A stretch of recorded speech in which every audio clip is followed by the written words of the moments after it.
Welcome. In front of me is an iPhone 15 Pro Max, and today I'll show you how you can enable your power saving mode on this phone.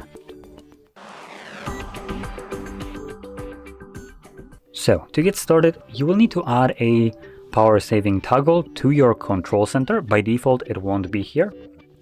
So when you pull down your control center by swiping down from the top right side of the screen, you'll have a bunch of toggles. As you can see, no power saving mode visible right here. So to add it to our toggles, we're going to navigate into the settings. So there we go, settings, and then you want to select control center. Scroll down, and here you'll find low power mode.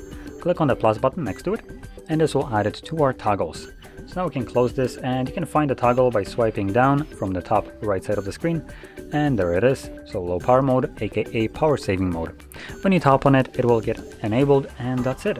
There's not much visible change happening, but one of the things that will be changed is the screen refresh rate, I believe. Although it still looks pretty smooth, so I'm not sure if it's changing it or not. Oh yeah, it's changing it.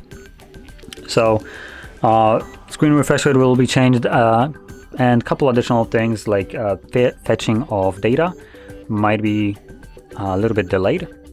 So any application that will require internet connection or mobile network might be giving you notifications less often. So something to keep in mind. But anyway, that is how you enable your power saving mode, and once you're done with it, you can turn it off by finding the toggle once more and tapping on it, which I already did turn it off. So there we go. Now if you found this video helpful, don't forget to hit like, subscribe, and thanks for watching.